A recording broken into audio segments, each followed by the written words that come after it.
நாட்டில் மீண்டும் எரிபொருள் விலைகள் அதிகரிப்பு. நிலையில் தடுமாறும் மக்கள். நள்ளிரவு முதல் சிவெட்டோ எரிபொருள் விலைகள் அதிகரிக்கப்பட்டுள்ளன. டீசல் ரூபாய் 15 ரூபாவால் அதிகரித்து ரூபாய் 407 ஆகவும், சூப்பர் டீசல் 20 ரூபாவால் அதிகரித்து 478 ரூபாயாகவும், பெட்ரோல் ஒக்டேன் 92 ரூபாய் 24 ரூபாவால் அதிகரித்து 434 ரூபாயாகவும், ஒக்டேன் 95 ரூபாய் 25 அதிகரித்து 495 ரூபாயாகவும், மண்ணெண்ணெய் 20 ரூபாவால் அதிகரித்து ரூபாய் 285 ஆகவும் விற்பனை செய்யப்படுகின்றன.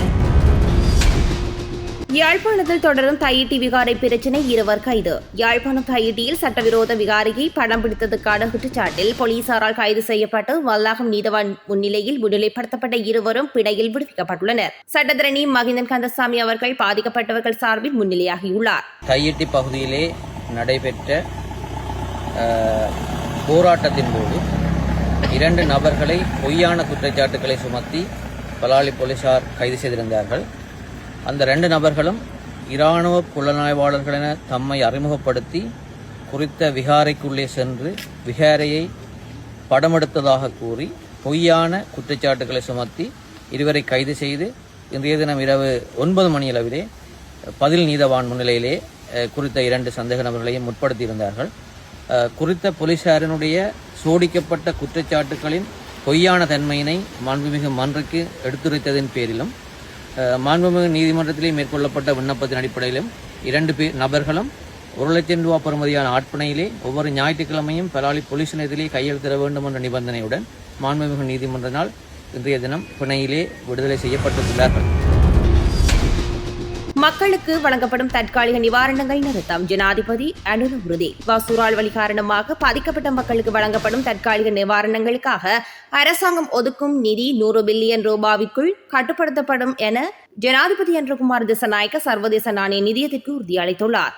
சர்வதேச நாணய நிதியத்தின் நிர்வாக பணிப்பாளர் கிறிஸ்டலினா ஜோர்ஜிவாவுக்கு ஜனாதிபதி அனுப்பியுள்ள கடிதத்திலேயே இந்த விவரங்கள் உள்ளடக்கப்பட்டுள்ளன.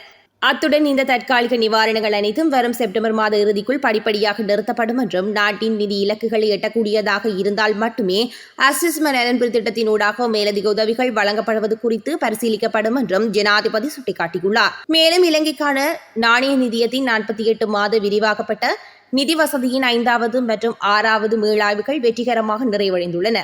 இதன் மூலம் இலங்கைக்கு உடனடியாக சுமார் 695 மில்லியன் அமெரிக்க டாலர் நிதி விடுவிக்கப்பட்டுள்ளமை குறிப்பிடத்தக்கது.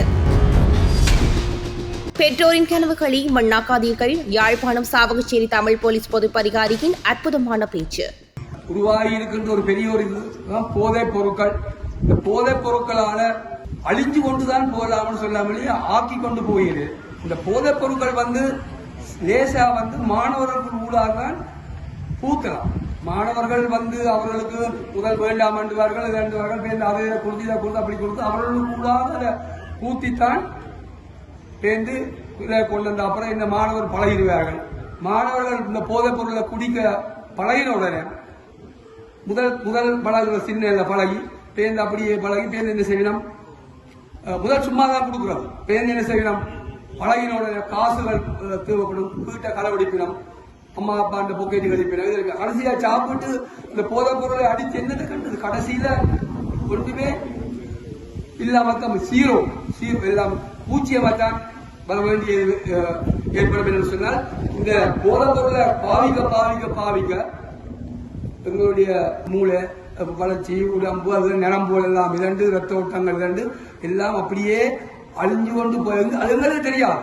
உடம்பா தான் இருக்கும். ஆனால் அப்படியே கட்டு கொண்டு போய் கடைசியில ஒரு பெரிய ஒரு, அதாவது நாங்கள் எங்களுக்கு இந்த வாழ்க்கை என்றது ஒரு காத்தான் வழங்கும். ஆகமங்கள் சொல்லுது, மதங்கள் சொல்லுது 7 முறையாண்டு இல்ல, ஒருக்கா கிடைக்கிற இந்த வாழ்க்கையை நாங்கள் சரியா அனுபவிப்போம், படிப்போம்.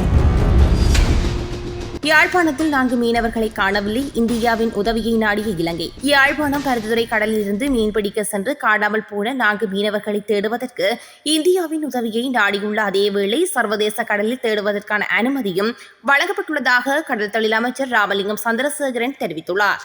கட்கோவளம் பிரதேசத்தில் இருந்து 4 பேர், ஒருவர் ராமகிருஷ்ணன், இன்னொருத்தர் ரவிராஜ், அதே போன்று இன்னொருவர் கே சோதிலிங்கம், இன்னொருவர் சுஜித் குமார் என்கின்ற 4 தான் காணாமல் போயிருக்கின்றார்கள்.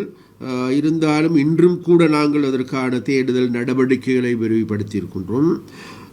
விரிவுபடுத்தி உண்மையிலேயே இவர்களை கண்டுபிடிப்பதற்கான நடவடிக்கைகளை நாங்கள் முன்னெடுத்து வருகின்றோம்.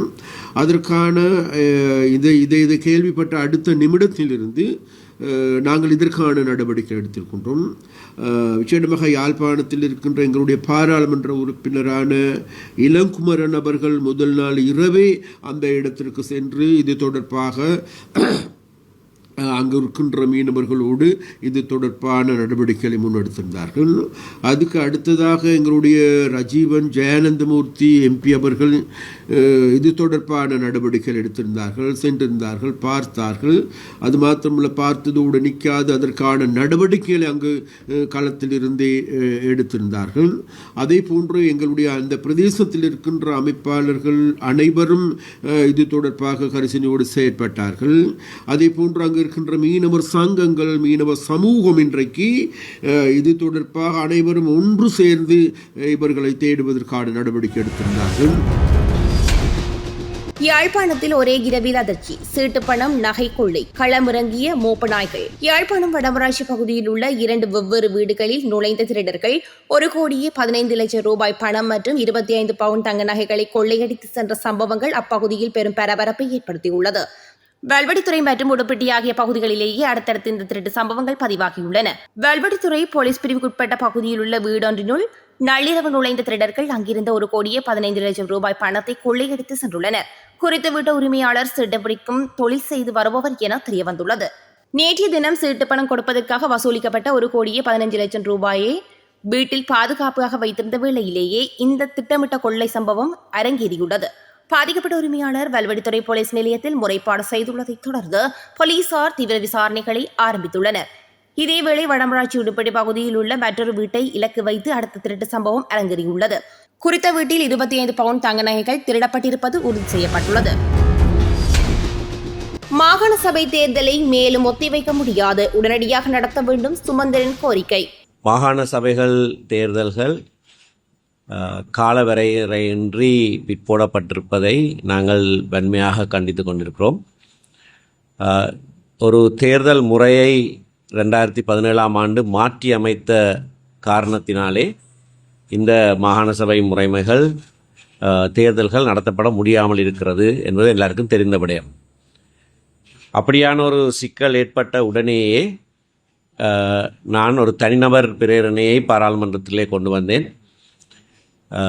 பழைய முறைக்கு சென்று தேர்தல்களை நடத்த வேண்டும் என்ற நோக்கோடு அது செய்யப்பட்டது. அந்த பாராளுமன்றம் கலைக்கப்பட்ட காரணத்தினாலே அடுத்த பாராளுமன்றத்திலேயும் 2வது தடவையாகவும் அப்படியான ஒரு சட்ட மூலத்தை நான் கொண்டு வந்தேன். அது 2ஆம் வாசிப்பும் நிறைவேறினது. 2ஆம் வாசிப்பு நிறைவேறுகிற போது முழு பாராளுமன்றமும் அதற்கு சம்மதம் தெரிவித்தது. அப்பொழுது ஜேவிபி கட்சியில் இருந்த 3 பேரும் கூட அதற்கு சம்மதம் தெரிவித்தார்கள். 3ஆம் வாசிப்பு நிறைவேற இருந்த சமயத்திலே பாராளுமன்றம் திரும்பவும் கலைக்கப்பட்டது.